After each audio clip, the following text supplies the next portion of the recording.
What is up, everyone? Recently, I participated in a team tournament, which a lot of amazing players also participated in, like Caleb Peng, Rise to the Occasion, Sylph World Champions Doombug, and Speediest Chief, and also GBL legends such as Dialab Churn, Scaffo, and a Shady Equation, and many more. In total, there were 50 teams, 150 participants, and then there was also my team, the Dutch Guitars, consisting of my friends Guidok, Inadequance, and myself, ready to fight for the lion's share of that $770 grand prize. In today's video, I'll be covering the most exciting battles we had, but first, we gotta look into this format. Before I explain how a team tournament in Pogo works, I gotta give a huge shout out to the Unified Pogo Discord server and No Fun Pain Done in particular for hosting this event. It was a lot of fun and really well organized, so if you guys wanna join team tournaments for some pretty nice prize money as well, I think there's another one coming up pretty soon, so I'll put the link to the Discord server down in the description so you can join up and maybe come fight me in one of these team tournaments as well. Also, these videos take me a lot more time to make than a GBL video, so if you enjoy it, please leave a like, leave a comment, leave a sub. That lets me know I should be making more of them. So how does a team tournament in Pogo work? Well, it all starts with the team building, where there's already a couple restrictions. It's not just open Great League we're gonna be playing. We'll be playing open Great League, but only bug, normal, dark, ghost, and ground Pokemon are allowed, as well as bans on any water type, any flying type, shadows, mega Pokemon, Diggersby, Sableye, Crafty, Chansey, and Umbreon also banned, which creates an interesting meta with a lot of ghost types, a lot of anti-ghost types, and a lot of anti-ghost types. Now, we're playing on teams of 3 battlers, and every battler must have a team of 6 Pokemon, but within those 3 teams of 6 Pokemon, there must not be a single repeated Pokemon, which creates a very interesting team building dynamic, because there's always, like, every meta you have, there's always these like 3-4 Pokemon that are the best. And now that you need to have 18 unique Pokemon on your team, not every team is gonna have the best Pokemon on it. So, you know, we kind of had to mix and match Pokemon and cores together to piece together 3 different teams, which are good enough. Put the 3 teams we came up with on the screen right now. I won't go into too much detail of the team building because I don't think it's that exciting, but mainly we just wanted ghosts on every team because they're incredibly solid. Then we needed some anti-ghosts. Then we need some anti-ghosts, and then we also need some generalists, and we try to fit those on every single team. Now the teams are set, it's time to battle. Each match versus an opposing team is basically a best of 9. Each player plays 1 set of 3 battles versus an opposing player, and first to 9 wins in total wins the match. Who plays who on the opposing team is all decided by a position on the team. Each team has an A player, B player, and a C player, which you have to decide before the tournament began. And no, A just plays A, B plays B, and C plays C. The tournament began with a massive 50-team Swiss bracket. For those of you that don't know how Swiss bracket works, in round 1, you're just gonna get paired up with a random team, and then as the rounds progress, you'll start pairing up with teams with similar win rates as you. So if after round 4 you're 3-1, you'll get matched up with another 3-1 team in round 5, and if you're undefeated, you'll get a match up with another undefeated team. This went on for 6 rounds until there was only 1 undefeated team left, which was the Dutch Guitars actually, but it wasn't over. We had not won anything yet. A top 8 single elimination bracket was still to come. The rules for this top 8 bracket were slightly different than in the Swiss bracket though. They wanted to give the higher seeded team a slight advantage since they did perform better in the Swiss bracket.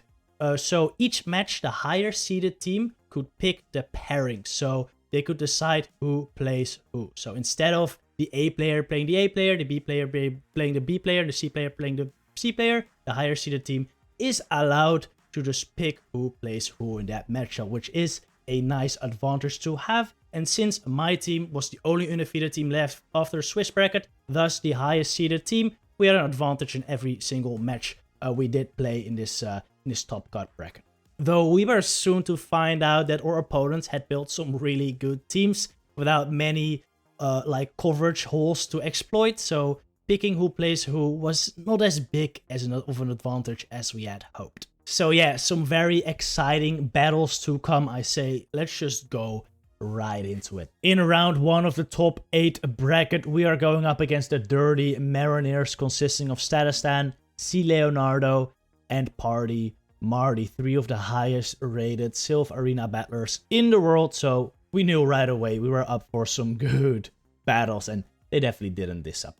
I'm up against C. Leonardo in his first round, who has a very solid team. I feel like mine does match up slightly favorable against it though, because my Flygon has a bunch of play. Escavalier looks pretty strong. However, I am pretty worried about that Trevenant especially, because my team is not too strong against it. The only hard counter I have is Lickitung, and besides that, Trevenant can basically beat everything. And he also has some solid answers for that Lickitung as well. In the Vigoroth, in the Greedent, and even the Drapion is not bad.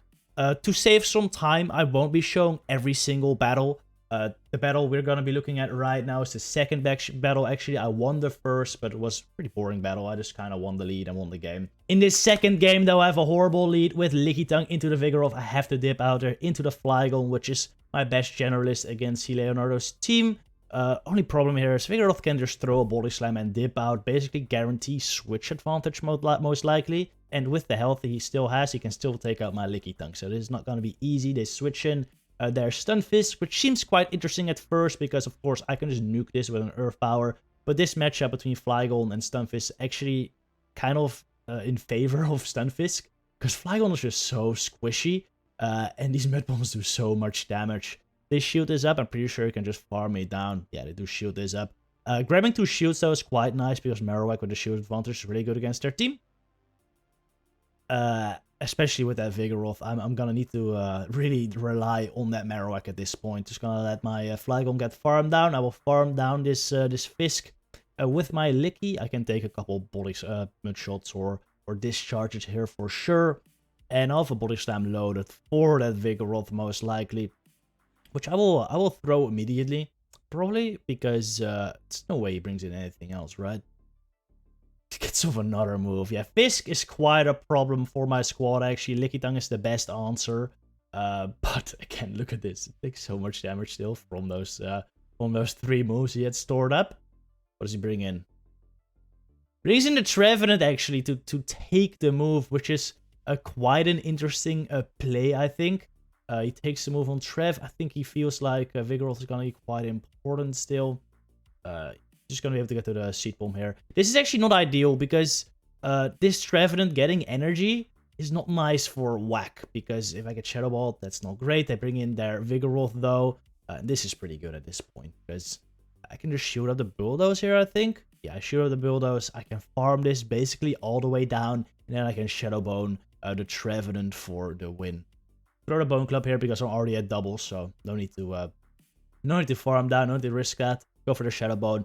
And it is GG, coming back from an awful lead. You love to see it. In game 3, I lead Escavalier into Unovan Stunfisk. And on first sight, this seems like a pretty good matchup, because I have a ground move that can basically one-shot this Unovan Stunfisk. But Unovan Stunfisk is way more spammy than Escavalier. And Escavalier is also way more squishy. So it's going to take a lot of damage from these moves. But luckily, I will be able to... We'll be able to get some shields here, most likely. I do win the 1s, I'm pretty sure. I do win the 1s. It's just the 2s I do lose. Get to another Duron here. This should knock out or take another shield. Ooh! Oh, man. Ooh, it barely survived. He actually got a deny in this matchup and a sneak, which I think that cost me the 1s there, which is unfortunate, but I'm just gonna farm this down with Steelix. As you can see, I run a back line that's like incredibly weak to Vigoroth. I was kind of hoping there is no Vigoroth, and even if there was Vigoroth, then Steelix has a good amount of play there. Seeing as he brought in the Trevenant here, though, I'm looking pretty good. I'm assuming it's not Vigoroth on the back, so I think that Lickitung will be very solid. Get to the Shadow Ball there.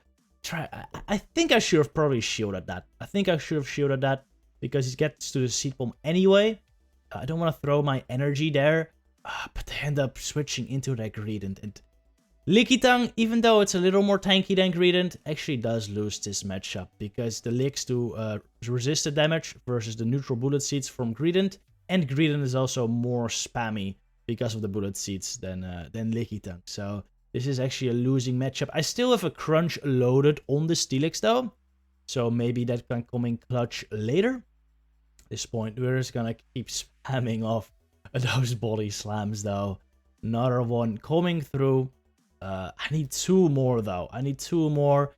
Maybe I should have gone for double Power Whip, to be honest. Power Whip does like slightly, it's like very slightly more damage. I don't think that would have been it. He switches to Trev. I should have probably just farmed up a little more with Lickitung before dipping, but I end up going to Steelix to Crunch. I let him throw a little more Shadow Claw, so this Greedent gets not that much energy. But yeah, it's gonna get to the Body Slam here and knock me out. That is game over. Well played by Leonardo there to take the win. And that makes this best of 3 a 2-1 in my favor. Next up, we got Inadequance versus Party Marty. Inadequance matchup looked pretty good here with the Stunfisk, the Kofa, and the Frostlass all having pretty good matchups here. However, Party Marty can definitely cause some havoc with the Malamar, the Excadrill in particular, and also the Marowak with energy can be quite devastating. This is why Inadequance actually brings the Heracross this first game, because it's the best answer to the Excadrill and a Malamar, which we are expecting them to bring. It leads the Stunfisk into Excadrill, though. It's a pretty, I think, winning matchup for Stunfisk, because Stunfisk is just way tankier, can take a run. I'm pretty sure the Excadrill will just almost die to the Mud Bomb here, so we're likely gonna see a shield come up on this drill. You know, with the Heracross and the Kofagrigus in the back, Martijn Inadequance doesn't really care about switch advantage that much. Both of these Pokemon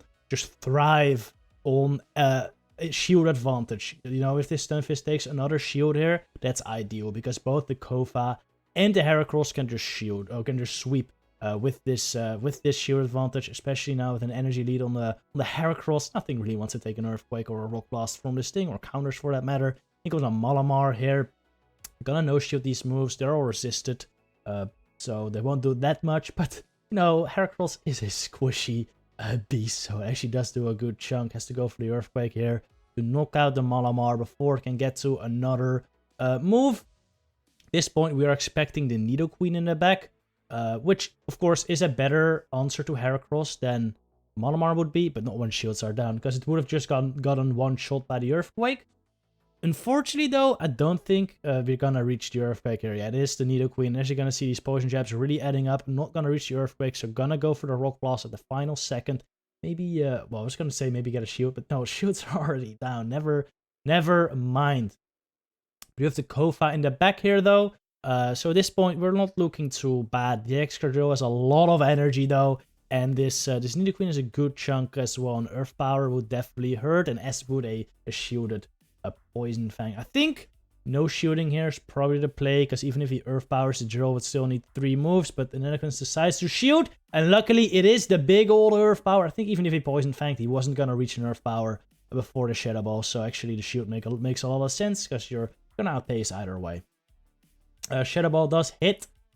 In comes the extra drill. It is at like 2 Geruns right now, so he's gonna try to catch. Doesn't get the catch, unfortunately, but Excadrill cannot. You can not get more than 100 energy anyway, so those extra mud shots I don't think really mattered. At this point, even if he has 100 energy, it should still be 4 mud shots for the third drill run, which yeah, he's just gonna get Shadow Claw down before that happens. Yeah, the run coming through does put Kofa in the red, so pretty close game, but not close enough. Inadequance takes the win. In the second game, Inadequance ends up taking the win with a pretty simple Stunfisk double Ghost Line, which just completely steamrolled Party Marty's squad. Since all 3 of those Pokemon beat Nidoqueen, we were not expecting it in the second game, in this third match.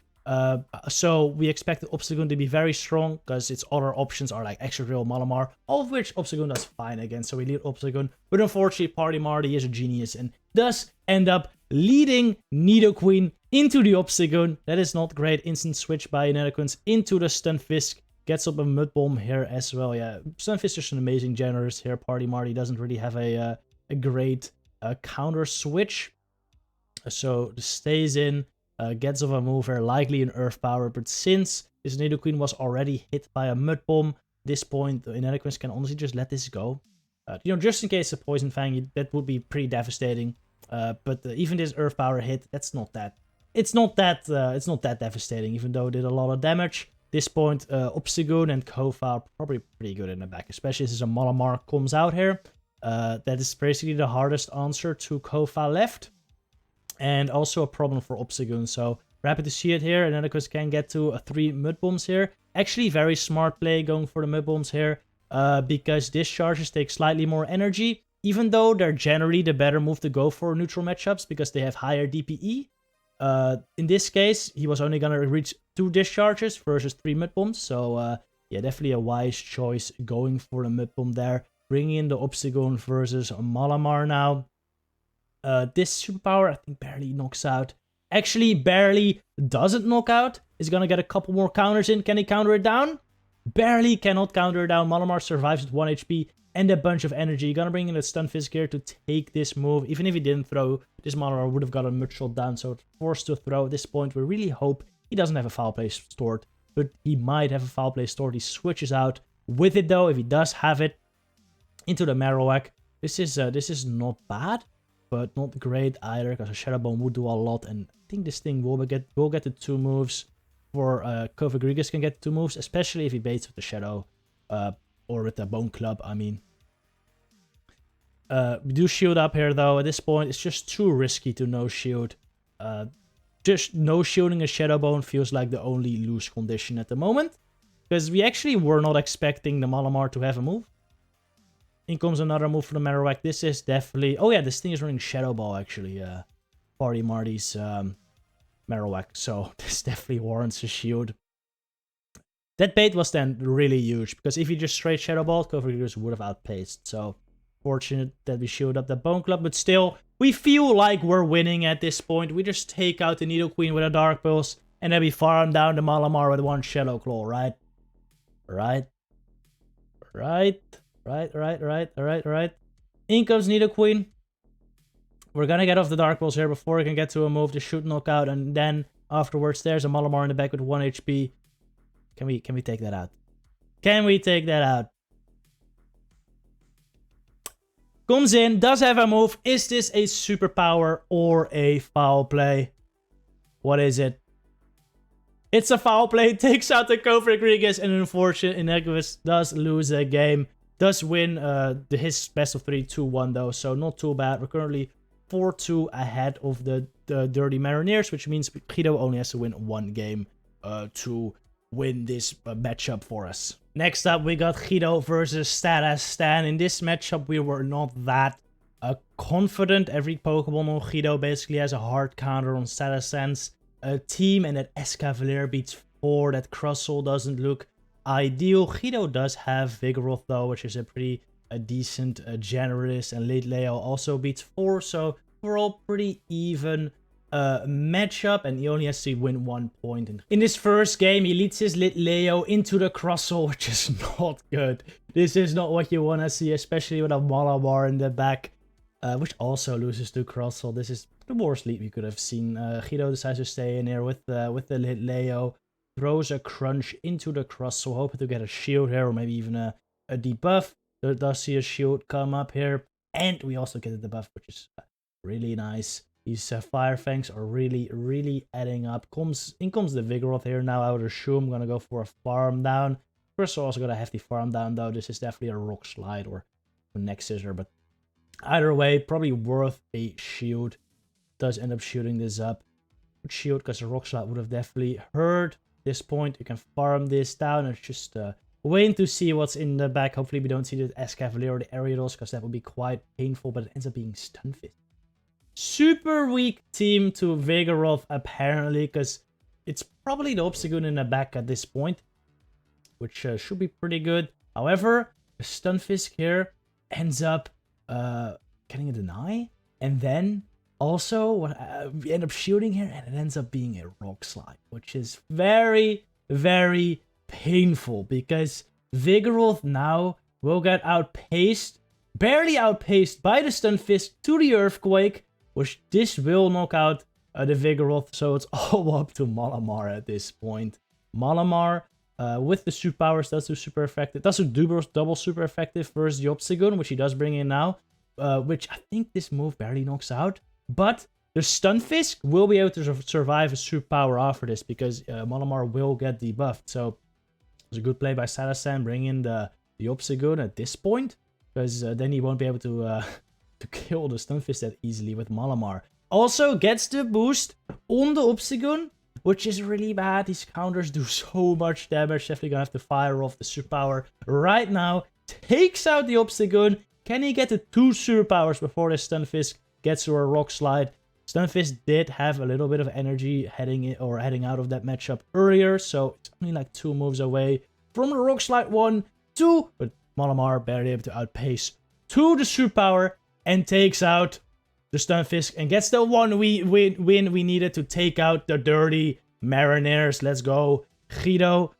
He also played the 2 matches after this, which he ended up losing one of them, winning one of them. Both pretty boring RPS matches, to be honest, so won't be showing them. But did go 2-1 as well, so we end up beating the dirty Mariners with 6-3.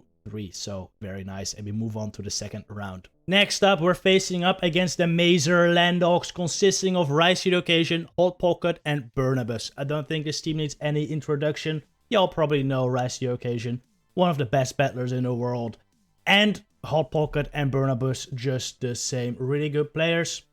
And we actually faced him before in this tournament as well, during the Swiss phase, where we did beat him 6-3. We just gotta repeat that now. We do have the advantage, of course, this time in being able to pick who plays who. However, we decided to keep it exactly the same as during the Swiss bracket, so we basically just got 3 rematches here, starting with Inadequance versus Rise to the Occasion, running Obstagoon Double Ghost, which we realized was a very strong line against Rise's squad here. Really not having too many answers for the Ghosts besides that Obstagoon.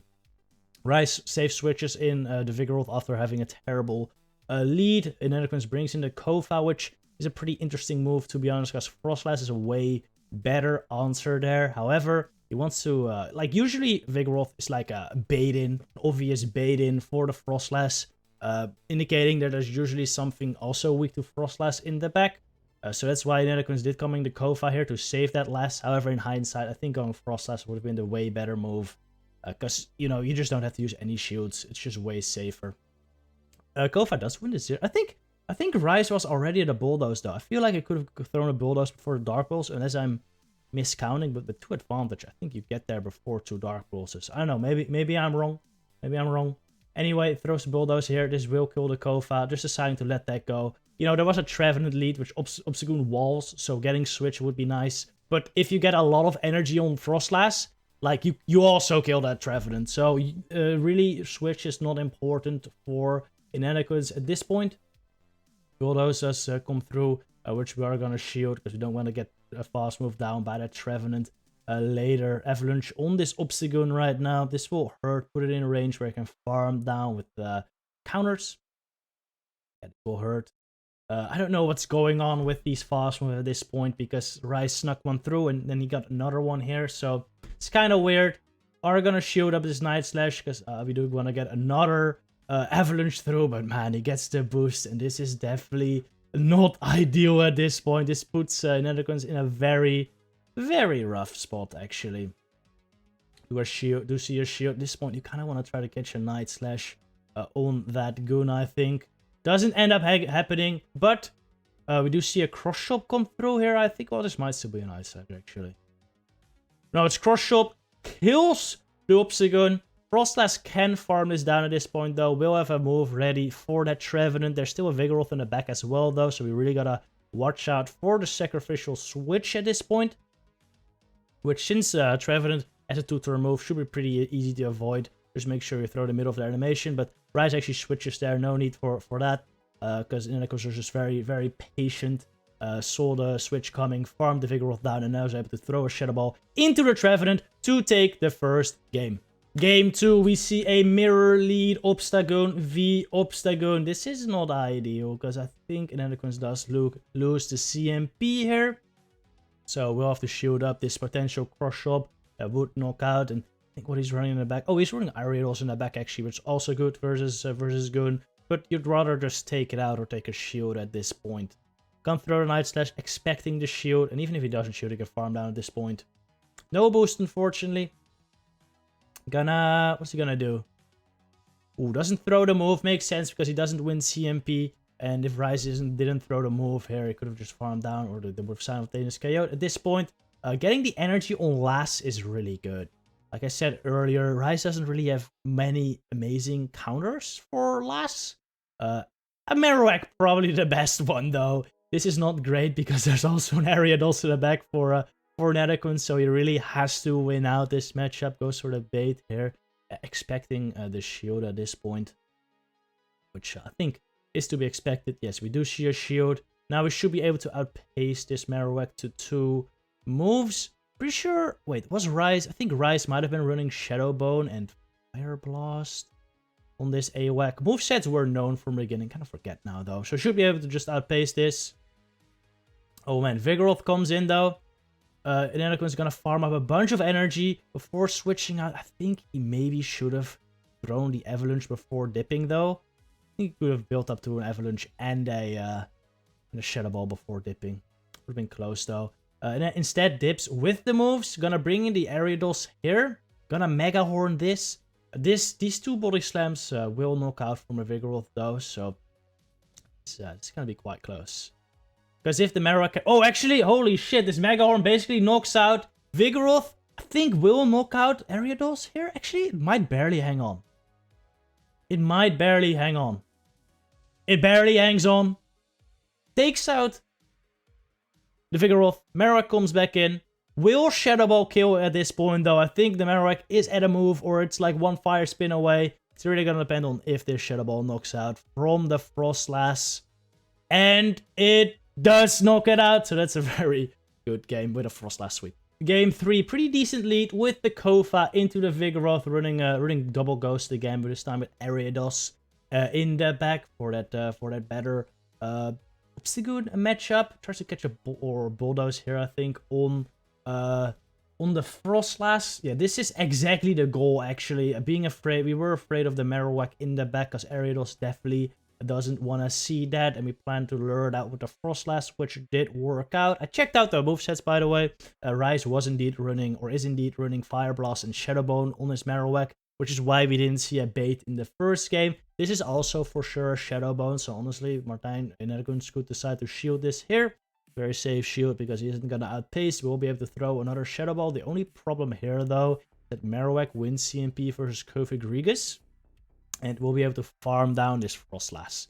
So Kofigrigus might have to use a shield on the Shadow Bone. Though actually Shadow Bone doesn't knock out, so he could decide to no shield that still.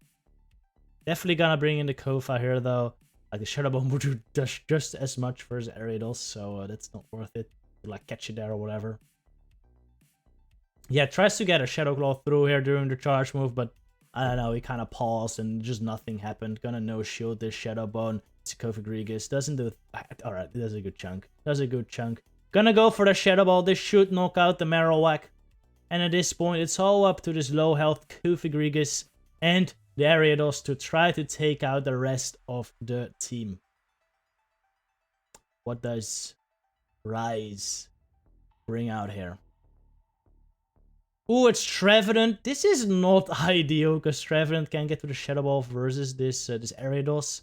And the Vigoroth already has a bunch of energy as well. So, not looking too good. The Trevenant also goes for the Seed Bomb there. Ariados going for the Mega Horn we saw earlier. This does a lot of damage. A lot of damage. Does it take out the Vigoroth though? No, definitely not. This also isn't farm range, unfortunately. And this Vigoroth already so close to moves. So this Ariados will likely not see the end of day. Yes, it's gonna get taken out. At this point, the only win condition is trying to farm down this Vigoroth with Kofigrigus and then getting a Dark Pulse on that Trevenant, or a Shadow Ball preferably. But these Shadow Claws are just doing nothing. And I'm pretty sure, yeah, this Body Slam should knock out the Kofigrigus. So Inadequance does go down a game, but still 2-1 versus Rise of the occasion. Really, really good start. Next up, I'm up against Burnobus with a kind of annoying team for me, to be honest, running the Heracross, which beats 4 of my Pokemon. And also, Flygon is not that great. I really only have Marowak to counter it, which he has the Lickitung for to hard counter that. So not ideal. However, the Heracross is luckily running Rock Blast Mega Horn, which makes my Lickitung slightly better against it. Not great still, but at least I got play, which means Lickitung is an amazing generalist here. Escavalier also looks quite good for me. I also am running Aerial Ace, so that's not bad for the Heracross either. Now, I already played Burnobus before in this tournament, and I beat him 2-1 running the same line 3 times. I ran Marowak, Lickitung, Escavalier. So this time I'm switching it up. I'm kind of expecting him to bring Crustle, because that's pretty solid against those 3. So I'm bringing Donphan, Lickitung, and Steelix. Those are basically my 3 best Crustle answers, well, besides Flygon. Hoping to see a Crustle. This triple weak against Heracross, but Heracross is so squishy that I should be able to deal with that. I end up leading the Donphan into Lickitung, which is actually not that good of a matchup. Even though I have counter, I just cannot really get through a bulky Pokemon like Lickitung, and Lickitung can also Power Whip the Donphan. So I feel like Burnobus could have probably stayed in a little longer there to get a Power Whip at least. But this is fine. I get my Lickitung onto the Frostlass. This is not a great matchup. Frostlass also kind of painful for my team, because it does actually win the 0 shields versus Lickitung. I think even the ones with some energy. Doesn't go for it though. Lets the Frostlass go down. Brings in the Cross to farm it down. This is fine with me. This is fine with me. I can get off Body Slams here. I switch because I expect something in the back that's kind of weak against Lickitung. I think I was expecting maybe Fisk in the back. If it's Fisk though, what was I expecting? What was I expecting? Why did I switch out? I think I just didn't want to get farmed down. That's it. I really didn't want to... Oh wait, we saw the lead already. It was Lickitung. Never mind. We saw the lead already. I didn't need switch because Steelix is fine against Lickitung as well. And he actually let's go off the cross. In comes Lickitung right now. I Body Slam this, and I still have Steelix in the back. He's probably expecting Marowak in the back, to be honest. So that's why he puts all his faith onto the Lickitung right now. But no, actually, I bring in my Lickitung here, and I still got the big bad Steel Snake in the back. Actually, this whole entire tournament, in the first 6 rounds, in the whole Swiss bracket, I did not use Steelix at all. Well, I used it once and I lost that game. Besides that, it didn't see any play until now, and we actually won this game. So that is pretty good. And it's, yeah, honestly, it's not over yet, but I can still survive a Power Whip. Steelix is super tanky, but I even get to the crunch before he does, so that is definitely game over. Very nice. Game 2, I'm a little more afraid of the Heracross, so I lead the Marowak, and I do end up leading into the Heracross. In comes the Fisk, and this is probably the line he ran last time I played him in the Swiss bracket, which was Heracross, Lickitung, and Stunfisk, which, yeah, the line I created here is very, very good against. I can bring in Lickitung here after chipping it down a little bit with the Marowak, and if it's really the Stunfisk in the back, then Steelix is just really, really good. Steelix is just really, really good against anything else he can have left, to be honest, because Heracross and Stunfisk are really the hardest answers, and besides that, Steelix can deal with basically everything else. Now, brings in the Cross again. This is fine with me. This Cross does run Rock Blast, though, which my Marowak does have to kind of worry about. 1 doesn't kill. I don't think 2 kills either, but with a little bit of chip, that can kill. So it's not ideal, not ideal. Do luckily get my Fire Spin through. That's quite a big get off the Rock Blast here. For the second one, I would likely have to shield, especially after these licks from the Lickitung that just does come in. Bring in Steelix. This is a winning matchup, but it is pretty close. Honestly, if I kill this Lickitung, the Heracross farms me down and gets to a Rock Blast for my Marowak, this is over. So this is still not amazing. But I just start throwing crunches here. I should be able to win this matchup off.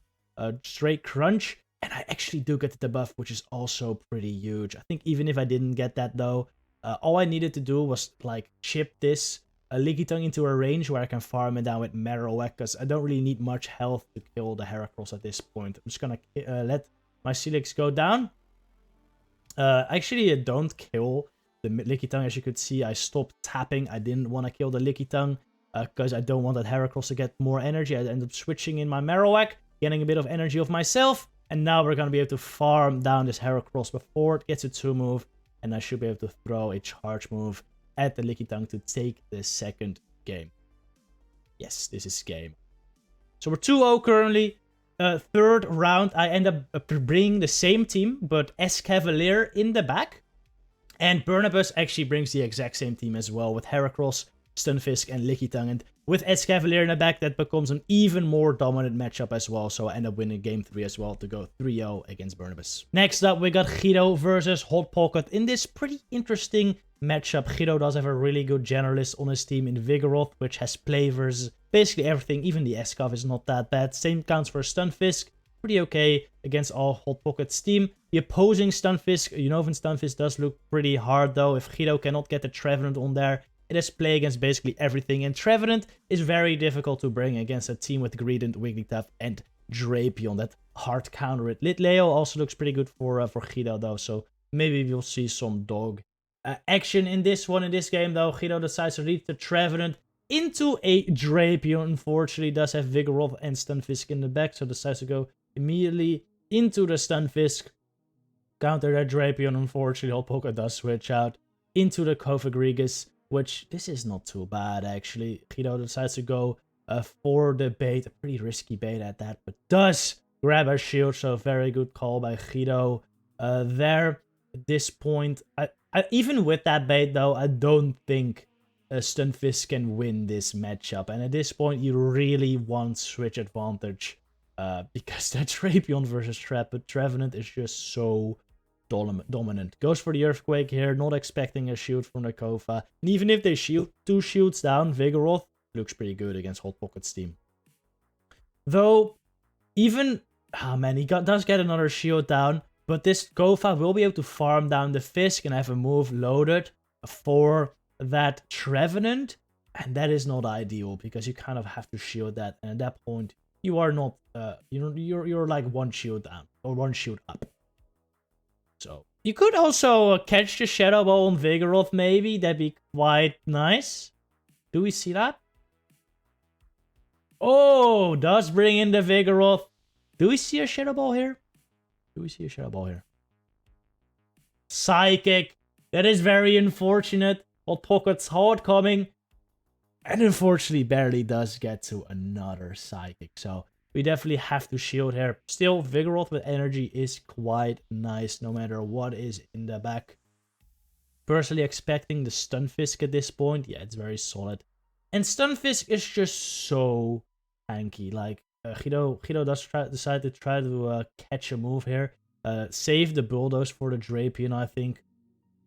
But yeah, even at Bulldoze, if you throws Bulldoze into the Stunfisk right there, it's not gonna die. He would have to throw another Body Slam to kill it, and he would have to take 2 discharges in the process, which means using a shield, which means he's defenseless against the Drapion, which already has energy. So I think catching the Mud Bomb there was a good play, but unfortunately just didn't end up working out. The Shadow Ball does do a good chunk. They should put it in a range where a Body Slam, I think, should knock out. Still though, even if he gets a Body Slam on this, the Stunfisk is still alive. And yeah, I don't think he'll be able to take that out. Gonna overfarm here. Oh, unfortunately, does get Cruncher. Yeah, this should knock out. But even if he threw that Body Slam 1 counter earlier, the Fisk would have just won the game. So, it was over either way. Just a bit of rock, paper, scissors, unfortunately. And not this time, not in Guido's favor. Unfortunately, alright. Yeah, this Fisk takes him out. GG. Next game, we have Fisk into Cofagrigus. Not an ideal lead, especially since you have Litleo in the back. That's where you want to see the Kofa, to be honest, because of the normal typing on Litleo. It's a pretty good matchup for it. And since it's Kofa in the lead, we are quite, well, very worried about a Litleo answer, like a Stunfisk, well, that's basically the only real Litleo answer there is, but also Drapion was fine there. So if it's like a Stunfisk Drapion lineup in the back, this is gonna be really, really rough, because then we're just hard countered in the back here. Guidok goes for another Earthquake. We saw earlier, Kovagrigis is an absolute tank. It can really can eat this up. Guidok with the sheer advantage though. I mean, the dog doesn't do too bad with a sheer advantage. Ooh, it's a Rock Slide. He could consider shooting this. Actually, if he wants switch, he could consider shooting this. Would bring the Kova 2 shields down. Or potentially have a shield, or potentially have a shield up here. A shield advantage going into the next matchups. Brings in a Leo here. Since he loses switch, like, it doesn't really matter when you you switch lock your Pokemon. You're gonna get the switch lock in the end either way. So just gonna switch out. Doesn't want the Kova to get more farm. In comes the Drapion though, which is very interesting. This is pretty good for the Leo at this point. I think it's probably Escov in the back then. Actually didn't bring the Stunfisk this time, which is quite interesting. Or maybe he did bring the Stunfisk, but he just switched out into the wrong Pokemon. Flame Charge, there's a solid chunk here. Should be able to farm. Actually isn't able to farm down. Drapion gets another move. Ups to shield the Leo at this point. I mean, it is boosted. It is boosted. It has some energy, so definitely worth shooting up. And if it is Escov, these Fire Fangs will do so much damage. In comes the Escov. These Fire Fangs are chunking. Brings it into the red already with only 4 Fire Fangs. And you have a Trevenant in the back. This is just game over. Should be able to farm down this Escavalier. And then the Kovagrigis isn't in too good of a spot either. Yeah, Drone does nothing. Kovagrigis gets farmed down when he tries to catch a Shadow Claw. And then Escavalier gets farmed down. So a 2-1 for Guidok. Finishes this match. And that means we win against the Major Landogs with 7-2. And we move on to the finals.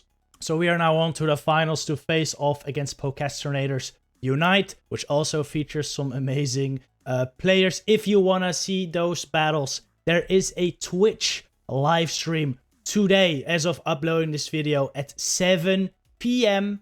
Central European time on the Unified Pogo Twitch channel, which is twitch.tv/paindone. I'll put the link down here. I'll put the link in the description. Go check it out. Some really good battles guaranteed.